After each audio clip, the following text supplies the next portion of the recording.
The blinding white light of the medical bay burned through Wade Parker's bloodshot eyes as they snapped open. His head throbbed with the familiar ache of a hangover, but something was wrong. The ceiling wasn't the dingy metal panels of his quarters on the mining station. It was too clean, too bright, and definitely not human-made. "The patient is conscious," announced a voice that sounded like wind chimes filtered through a voice modulator. Wade tried to sit up but found his limbs weighed down by gravity that felt slightly off.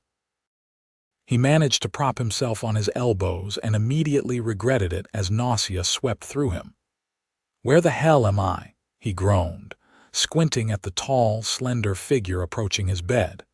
The creature stood at least 7 feet tall, with blue-tinted skin that seemed to shimmer under the lights.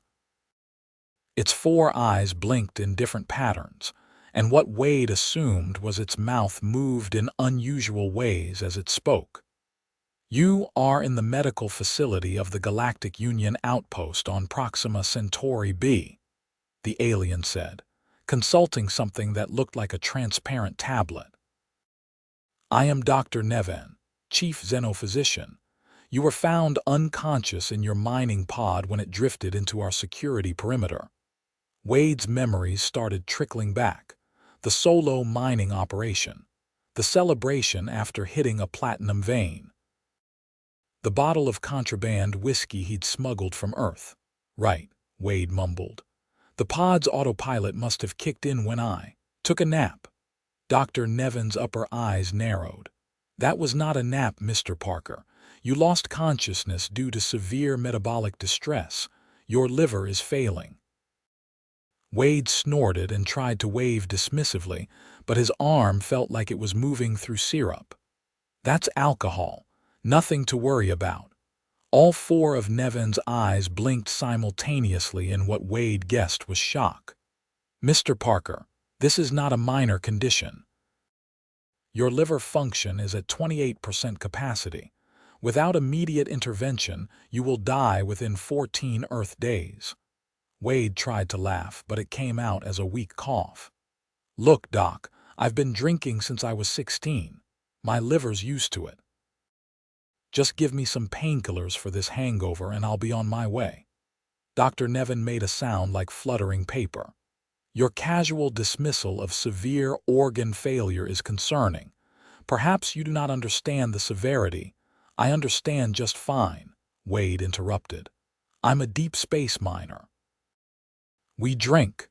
We get hangovers. Our livers complain. It's the circle of life." A second alien entered the room, shorter than Nevin but with the same blue skin. This one had patterns of darker blue swirling across its face and wore what looked like a more elaborate version of Nevin's white medical uniform. "This is Director Thelix," Nevin explained. "She oversees all medical operations in this sector." Thelix approached Wade's bed with careful steps. "Mr. Parker, we've reviewed your medical scans. This is not simply the effect of one night of drinking. Your liver shows signs of years of abuse. The organ is scarred extensively and struggling to perform basic functions." Wade sighed. "Look, I appreciate the concern, but this is just how humans are. We drink, we recover, we drink again. It's practically our culture." Thelix and Nevin exchanged glances. "Is self-destruction a cultural value for humans?" Thelix asked, genuinely curious. "It's not self-destruction," Wade protested. "It's entertainment, relaxation. I work alone in the void for months at a time. A drink helps pass the time." "Fascinating," Thelix said, making notes on her own transparent device. "And all humans engage in this ritual poisoning." "Not all, but many," Wade admitted. "Listen, I appreciate the medical attention, but I need to get back to my pod. That platinum claim won't mine itself, and if I don't make my quota this month, I'm out of a job." "Mr. Parker," Nevin said firmly, "you are not leaving this facility in your current condition. Your biochemistry is severely imbalanced. Your kidneys are showing signs of stress. Your heart has already begun to enlarge due to the strain, and your brain scans indicate early signs of damage consistent with long-term alcohol abuse. Wade rolled his eyes. Tell me something my ex-wife hasn't already screamed at me during our divorce. Felix made a sound that might have been a sigh. We have the technology to repair your liver, Mr. Parker. The procedure is relatively simple for us, though it will require you to remain here for approximately 7 Earth days. Wade's eyes widened. 7 days. I can't afford to lose a week of mining. You cannot afford to lose your life either, Nevin countered. Wade tried to sit up fully and was hit with a wave of dizziness so severe that he collapsed back onto the bed. For the first time, he noticed a dull pain in his abdomen, just below his ribs. He'd been attributing it to the hangover, but now he wasn't so sure. What's happening to me? He asked, a flicker of worry finally breaking through his bravado. Your body is beginning to shut down, Nevin explained. The toxins your liver should be filtering are building up in your bloodstream. This causes confusion, fatigue, pain, and eventually coma and death. Wade closed his eyes. He'd known his drinking was bad, everyone in his life had told him so, but he'd always believed he could handle it. Being confronted with the reality that it was actually killing him was jarring. Fine, he said after a long moment. Fix me up, Doc, but I want to be out of here as soon as possible. Felix nodded. We will begin preparations immediately. The procedure involves using nanobots to repair the damaged tissue in your liver while simultaneously purging the toxins from your system. It is not painful, but you will experience some discomfort as your body adjusts. Whatever, Wade muttered. Just get it over with.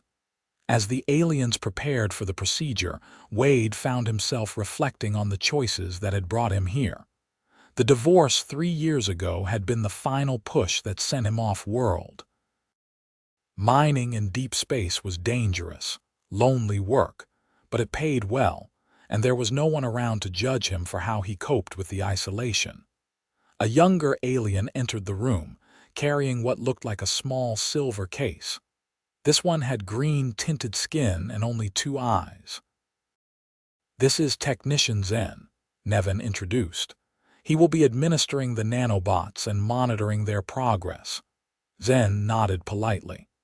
It is uncommon for us to treat humans, Mr. Parker. Your species' physiology is quite different from those we typically encounter in this sector. Lucky me, Wade grumbled. Zen opened the case, revealing a syringe filled with a shimmering liquid that seemed to move on its own. This solution contains approximately 3 million medical nanobots programmed specifically for liver repair. They will target the scarred tissue, break it down, and stimulate your cells to regenerate healthy tissue. Wade eyed the syringe warily. You sure that won't turn me into some kind of alien-human hybrid? Nevin's mouth parts twitched in what might have been amusement. The nanobots are programmed to self-destruct after completing their tasks. They will not alter your DNA or integrate with your system permanently. How comforting, Wade said dryly. Zen approached with the syringe. You may feel a cold sensation as they enter your bloodstream.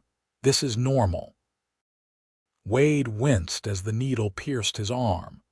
The liquid felt like ice water flowing into his veins, spreading a chill throughout his body. Almost immediately, the pain in his abdomen intensified, making him gasp. That's not just discomfort, Doc, he hissed through clenched teeth.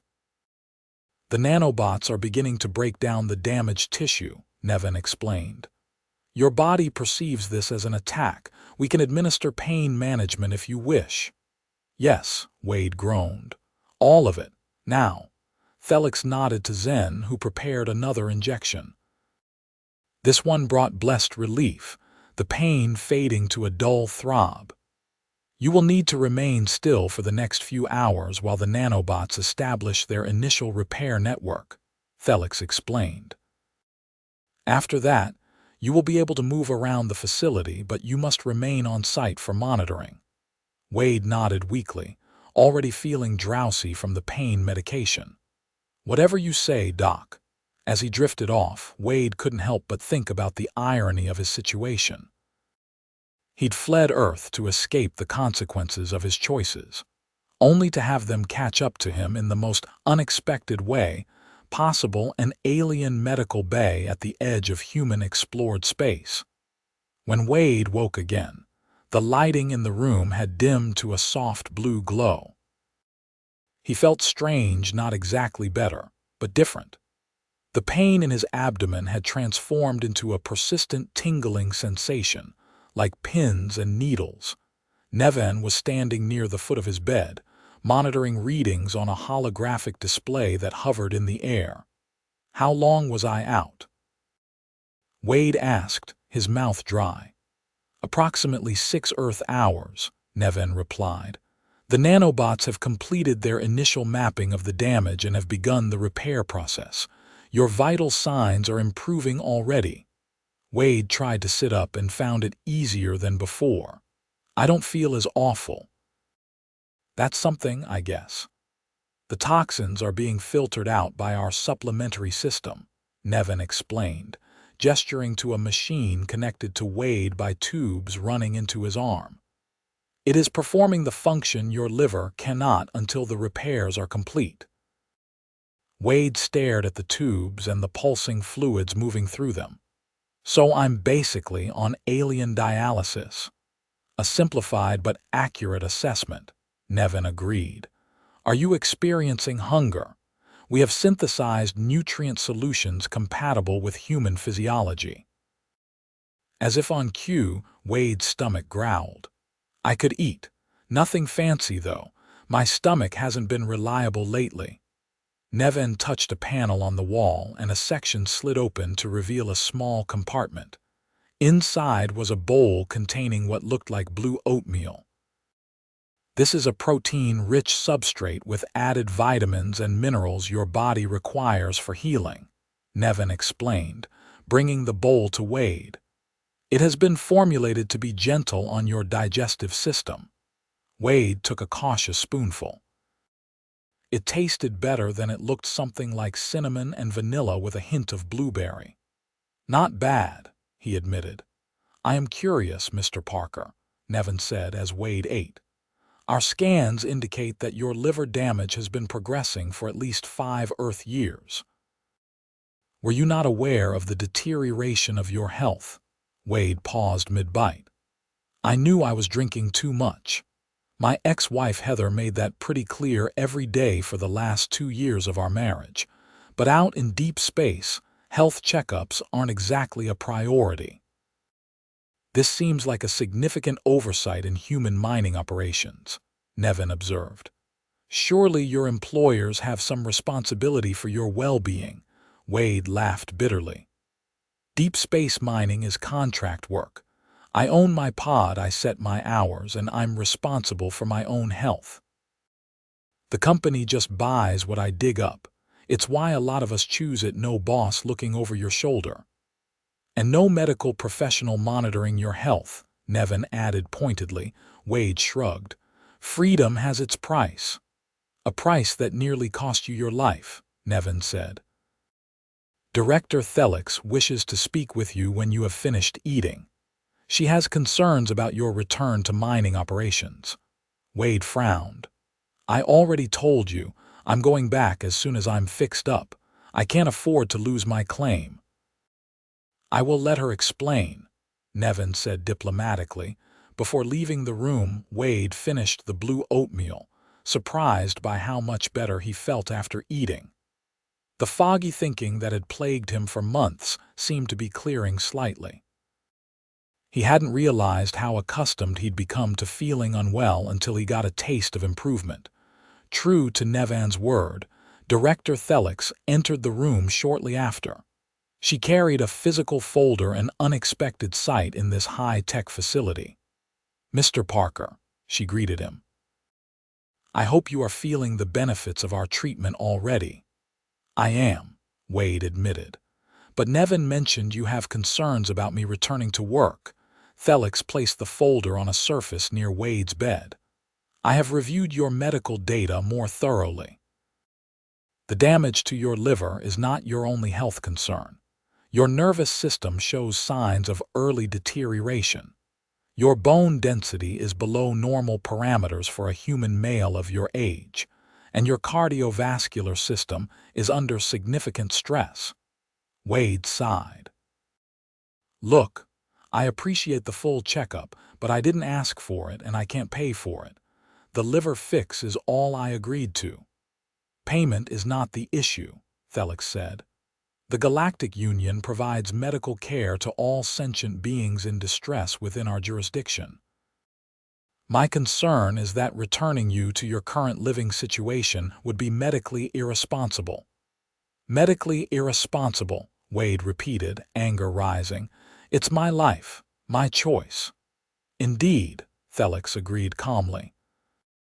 However, our scans of your mining pod revealed numerous containers of alcoholic beverages.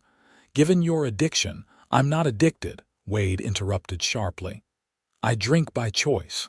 Felix's 4 eyes blinked in sequence. Mr.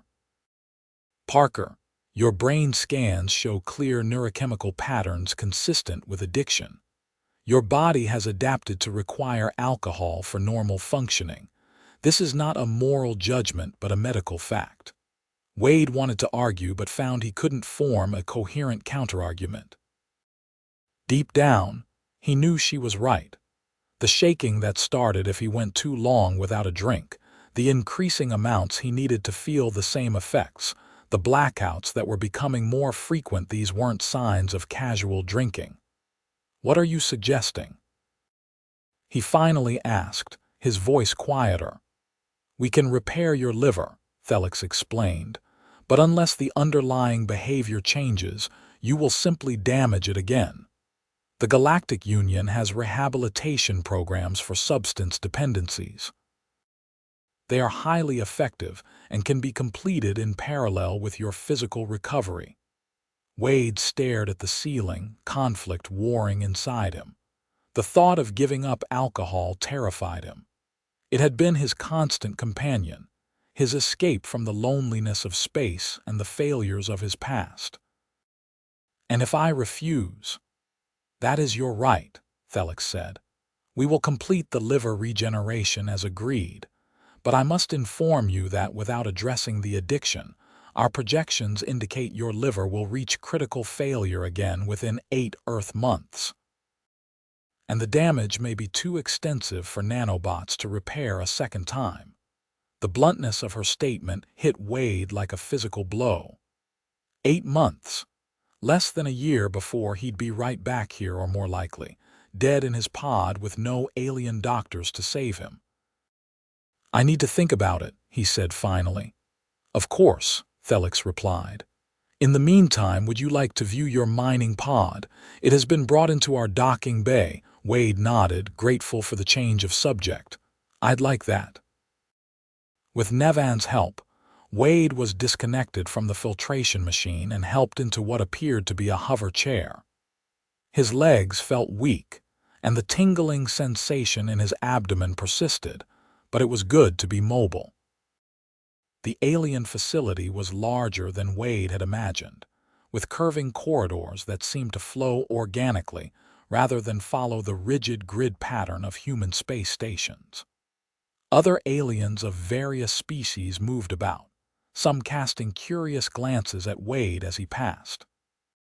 Don't get many humans here, huh? Wade commented. You are the 3rd human patient we have treated in the 14 years this facility has been operational, Nevin confirmed.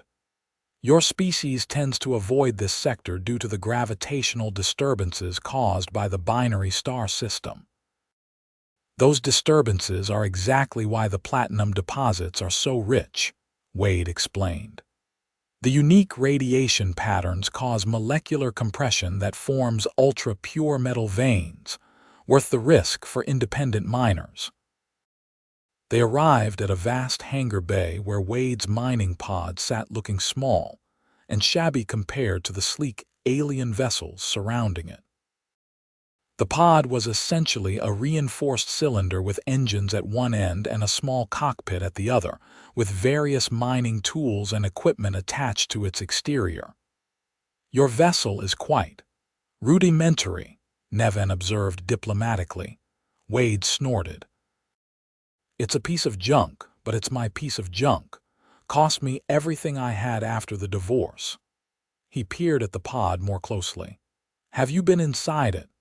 "Only to retrieve your identification and to scan for any medical information that might assist in your treatment," Thelix assured him. "Your privacy was otherwise respected." Wade doubted that but didn't challenge her. The thought of these aliens seeing the chaos inside his pod, the empty bottles, the unwashed clothes, the general squalor he'd been living in, was embarrassing. "Can I go inside?" he asked. Nevin hesitated. "Your nanobots are still in the critical phase of reconstruction. It would be better if you remained in the medical wing for another 12 hours. Wade was about to argue when a sharp pain shot through his abdomen, making him wince. "Okay, maybe you have a point." As they turned to leave, Wade noticed a tall, muscular alien with red-orange skin examining his pod with great interest. Unlike the medical staff, this alien wore what appeared to be some kind of armored uniform. "Who's that?" Wade asked quietly. Thelix followed his gaze. "That is Commander Vox of the Galactic Union Security Force. Standard procedure requires security to inspect all unauthorized vessels that enter our space." Wade frowned. "They looking for something specific?" "Contraband, primarily," Thelix said. "This region has seen an increase in trafficking of prohibited substances and technologies." Wade felt a flutter of anxiety. There was nothing illegal in his pod aside from the alcohol, which probably wasn't even against alien laws. Still, the scrutiny made him uncomfortable. As they were leaving, Commander Vox noticed them and approached with long, purposeful strides. Up close, Wade could see that what he had taken for armor was actually a natural exoskeleton covering portions of the alien's body. "Director Thelix," Vox greeted, voice deep and resonant. "Is this the human pilot?" "Yes, this is Wade Parker," Thelix confirmed. "Mr. Parker, Commander Vox has some questions about your presence in this sector." Vox's gaze was intense, 3 yellow eyes fixed unblinkingly on Wade. "Mr. Parker, your mining license shows you registered for the Beta Hydri sector.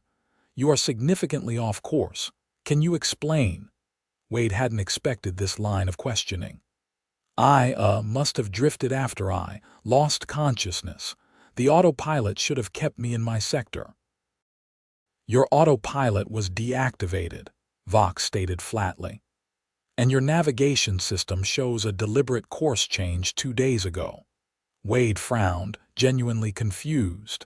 "That's not possible. I haven't made any course changes in weeks. I've been working the same claim since I arrived."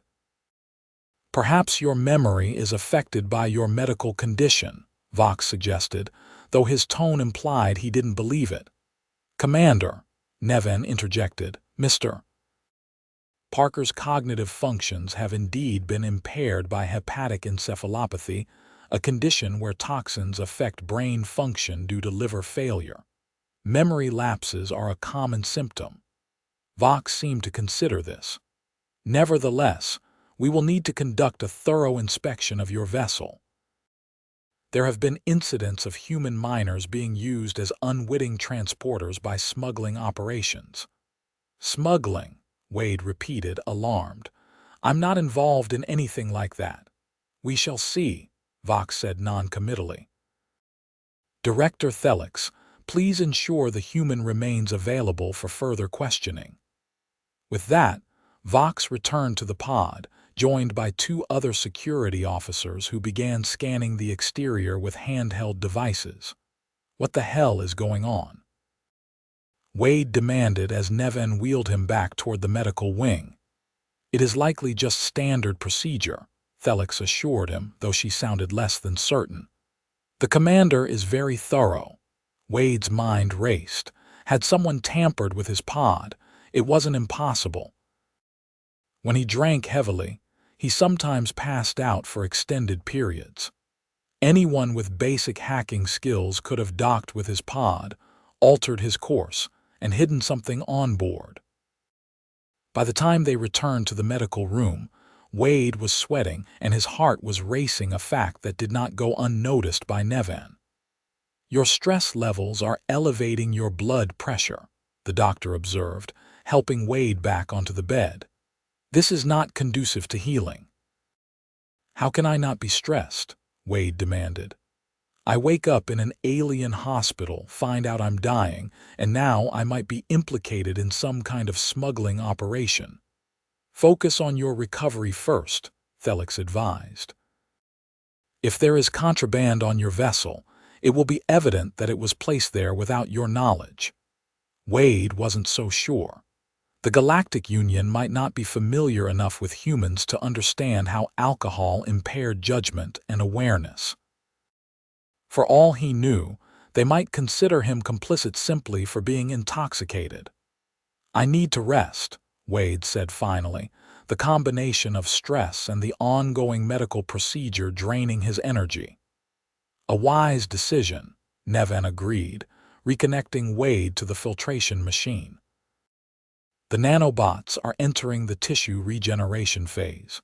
You may experience increased discomfort over the next few hours as new cells begin to form."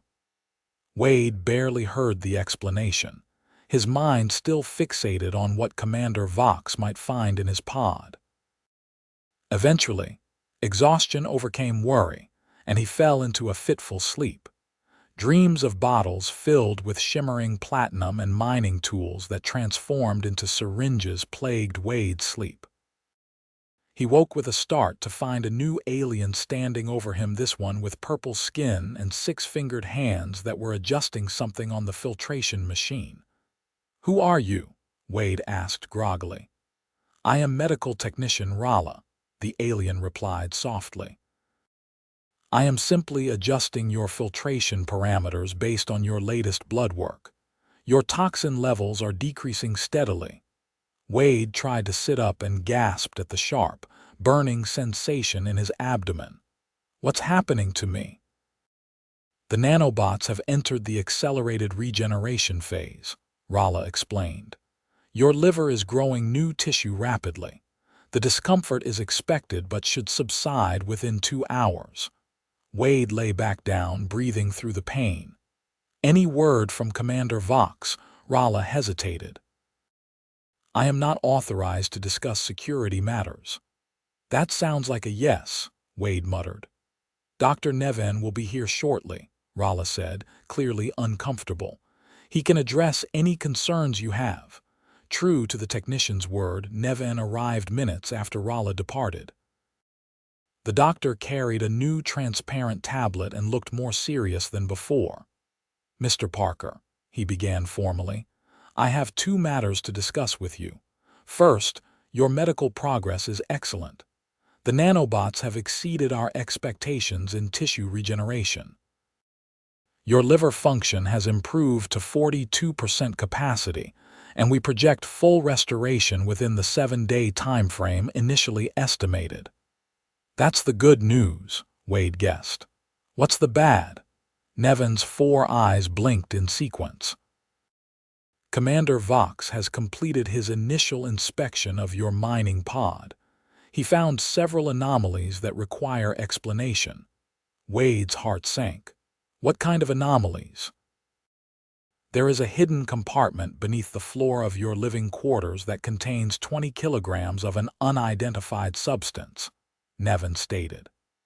"Additionally, your communication system shows evidence of encrypted transmissions sent to coordinates in restricted space." "That's impossible," Wade protested, genuinely shocked.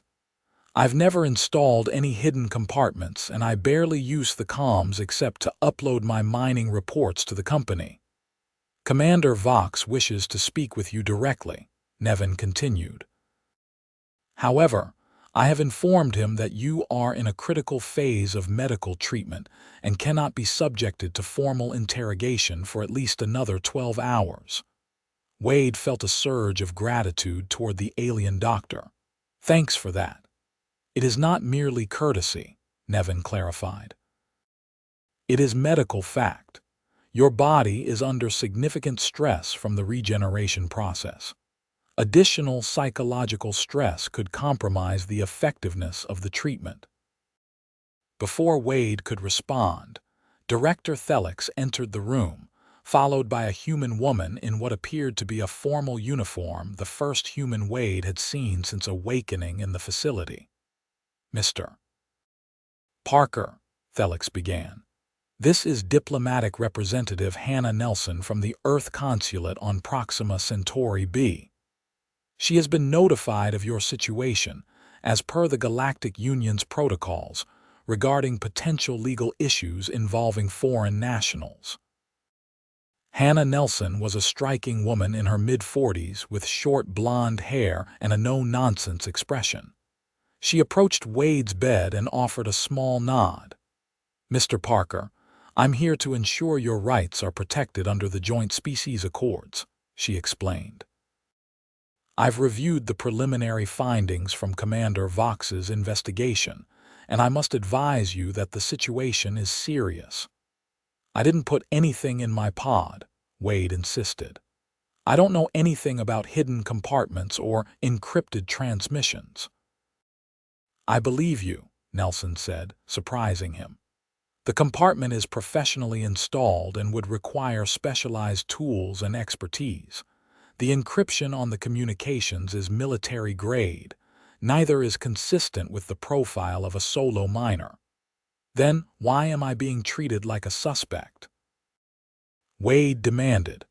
Because someone went to great lengths to use your pod as a smuggling vessel, Nelson explained. And we need to figure out who and why. The substance found is a synthetic compound called Nexilin. It's a powerful psychotropic drug that's been causing significant problems in border colonies. Wade's mind raced. Someone sabotaged my pod while I was drunk, he realized aloud. They changed my course to deliver their drugs, knowing I wouldn't remember or notice. That's our working theory, Nelson confirmed. What we need from you is information about who might have had access to your pod in recent months. Wade tried to think through the alcoholic haze that still clouded his memories of recent weeks.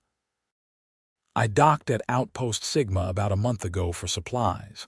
Before that, I was at the Ceres refueling station.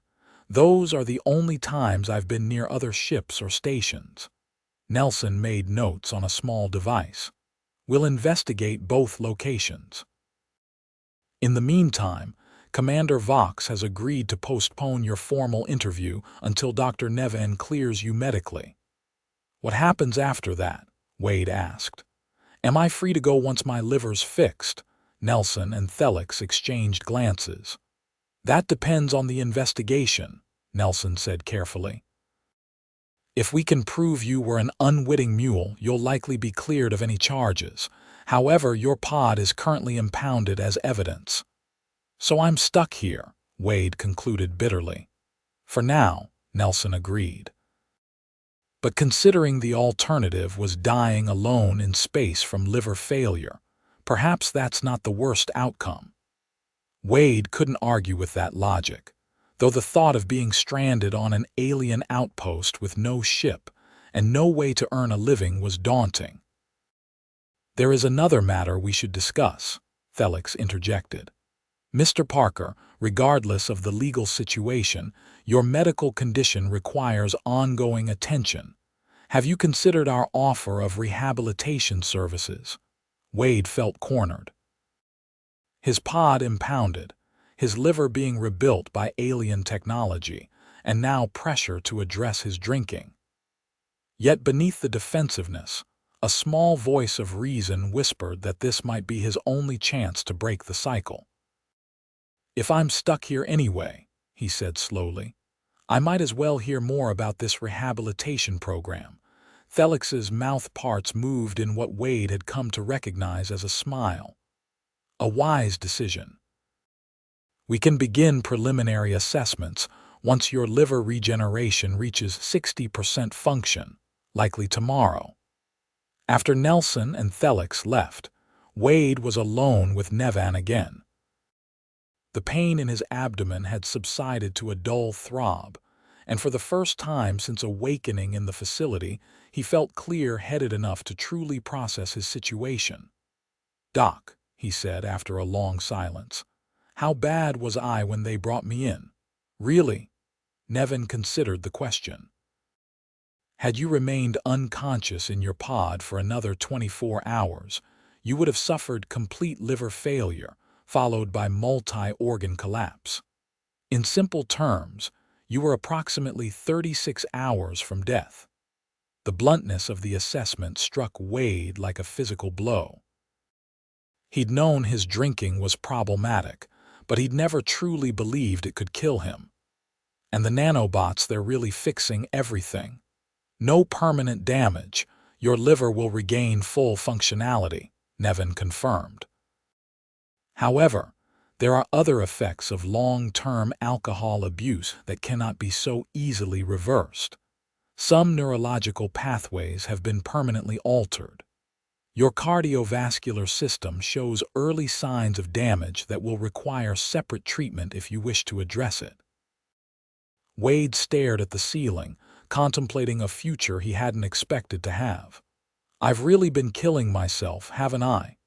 "Yes," Nevan said simply, "but you now have the opportunity to choose a different path."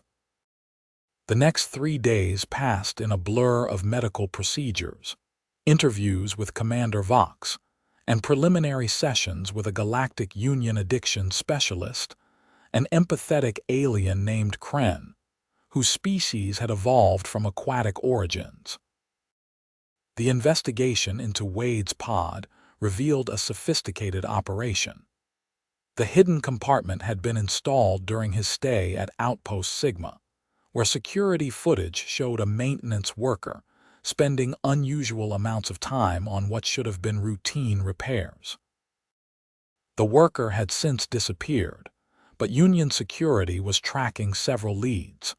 Wade's liver function had improved to 78%, and the nanobots were beginning their final phase of regeneration. The physical discomfort had largely subsided, replaced by a strange sensation of vitality he hadn't felt in years. On the 4th day, Wade was sitting in what passed for a recreation area in the medical facility, a room with views of the swirling atmosphere of Proxima Centauri B, and various alien-designed furnishings that approximated chairs and tables. Hannah Nelson joined him, carrying 2 cups of what smelled surprisingly like coffee. "Real coffee," she confirmed, handing him a cup. "Imported at ridiculous expense for the consulate staff. I figured you could use some." Wade accepted the cup gratefully. "Any news on the investigation?" "Progress," Nelson said, sitting across from him. "They've identified the maintenance worker from Outpost Sigma as a known associate of the Orion Syndicate, a criminal organization that specializes in moving contraband across borders where scanning technology differs." "So they picked me because I was an easy target," Wade concluded. "A drunk human miner who wouldn't notice his pod being tampered with." "Essentially, yes," Nelson agreed. "The good news is that Commander Vox is now fully convinced of your innocence.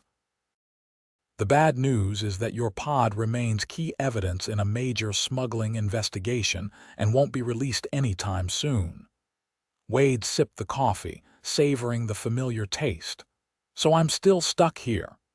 "Not necessarily," Nelson said, leaning forward slightly. "The Earth Consulate has a repatriation program for citizens in distress. We can arrange transport back to Earth or any human colony world. You'd be given a stipend for resettlement and connected with employment resources." Wade hadn't considered returning to Earth. The thought was both appealing and terrifying. "What about my mining claim?" "I've checked the regulations," Nelson said. "You can place it in suspension for medical reasons for up to 6 standard months. After that, it would return to the public domain." Wade contemplated his options. Going back to Earth meant facing his past, the failed marriage, the burned bridges, the life he'd fled. Staying in space meant starting over with nothing but his skills and whatever compensation he might eventually receive from the investigation. "There's a third option," Nelson added when Wade remained silent. "The Galactic Union has expressed interest in hiring humans with deep space experience as cultural liaisons and technical advisors. The pay is excellent, and it includes comprehensive medical benefits including continued treatment for your condition." "My alcoholism, you mean," Wade said, the word feeling strange but necessary to acknowledge. "Kren says I need to call it what it is." Nelson nodded. "The position would require sobriety, of course, but it would also utilize your knowledge of human mining operations, which could be valuable in preventing others from being exploited as you were." Wade stared out at the swirling clouds of the alien planet below. "You think I could actually do something like that? Be some kind of space diplomat?" "I think you have unique experience that's valuable," Nelson said diplomatically. "And I think everyone deserves a second chance." The conversation with Nelson left Wade with much to consider. Over the next 2 days, as the nanobots completed their work and began to self-destruct as programmed, he found himself increasingly clear-headed and able to contemplate his future with greater perspective. On the 7th day, Dr. Nevan performed a final scan of Wade's liver and declared the treatment a complete success. "Your liver function has been restored to 97% capacity," Nevan announced with evident satisfaction. "The remaining 3% will regenerate naturally over the next few weeks. From a purely physiological standpoint, you are cleared to resume normal activities." Wade sat on the edge of the bed, feeling physically better than he had in years. "Thank you, Doc, for everything." "You are welcome, Mr. Parker," Nevan replied. "Have you reached a decision regarding your future plans?" Wade nodded slowly. "I'm going to accept the union position at least temporarily. I need time to figure out my next steps, and staying here gives me access to the rehabilitation program and a chance to be useful." "A commendable decision," Nevan said. "Director Thelix will be pleased. She has taken a particular interest in your case." "Why?" Wade asked, curious. "I'm just one human among thousands in this sector. You represent something important to her and to many of us in the medical field," Nevan explained. "You are a case study in resilience and adaptation. Despite years of self-destructive behavior, your body fought to survive. And when given the opportunity to change course, you chose to do so. This aligns with our fundamental belief in the capacity of sentient beings to evolve and improve." Wade felt embarrassed by the alien's earnestness. "I'm not sure I deserve that much credit. I basically drank myself nearly to death and got lucky that your outpost found me." "Perhaps," Nevan acknowledged. "But what matters is not how the opportunity for change arises, but what one does with it once it appears." 2 weeks later, Wade stood in his new quarters in the diplomatic section of the Galactic Union outpost. The room was spacious by space station standards, with accommodations modified to suit human physiology. Through his viewport, he could see the mining sectors in the distance, the very region where his pod had drifted into Union space. His new role was challenging but engaging. He spent his days helping Union officials understand human mining operations and advising on strategies to prevent criminal organizations from exploiting solo miners.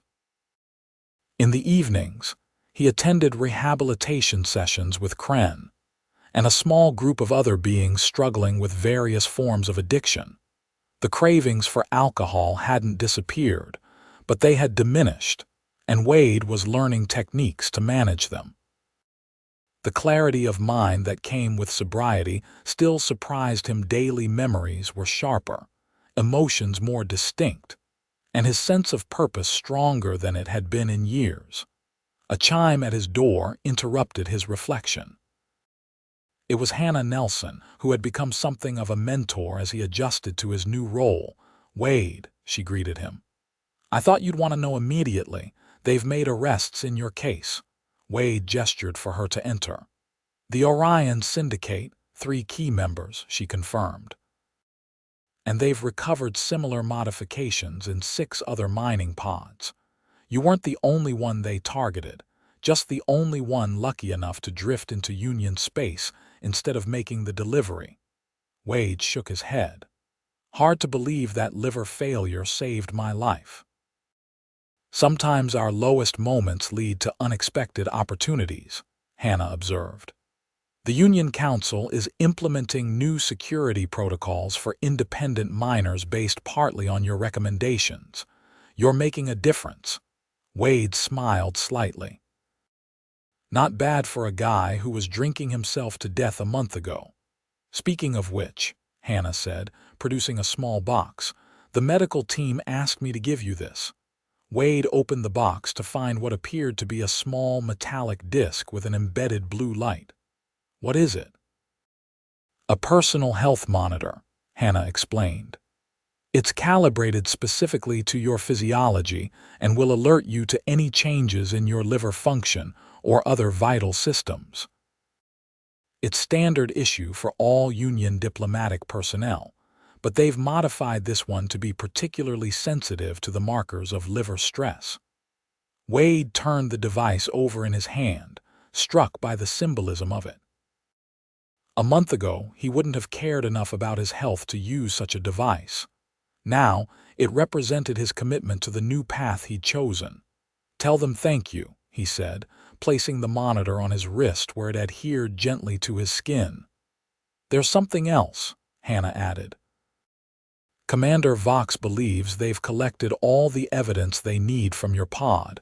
It should be released back to you within the week." Wade raised his eyebrows in surprise. "I didn't expect to get it back so soon." "Does this change your plans?" Hannah asked. "Will you return to mining?" Wade considered the question seriously. The pod represented his independence, his livelihood, and the life he'd built after leaving Earth. But it also represented isolation, self-destruction, and the person he'd been trying to escape. "No," he said finally. "I'm going to sell it. Use the credits to secure a longer contract here and maybe save for something new eventually." Hannah nodded approvingly. "For what it's worth, I think that's wise. You've built something valuable here already." After Hannah left, Wade stood at his viewport again, watching the stars. He thought about the strange journey that had brought him here, how his liver failure had led to a new life, how aliens had saved him when he couldn't save himself, and how the very weakness he'd been ashamed of had become the catalyst for transformation. He touched the health monitor on his wrist, feeling its subtle pulse synchronizing with his own. It was a reminder of vulnerability, but also of resilience, much like the regenerated liver now functioning properly within him. "Your liver is failing," the alien doctor had said, and Wade had shrugged it off with casual self-destruction. Now, paradoxically, that failing liver had led him to a life that felt, for the first time in years, like it was truly beginning to succeed.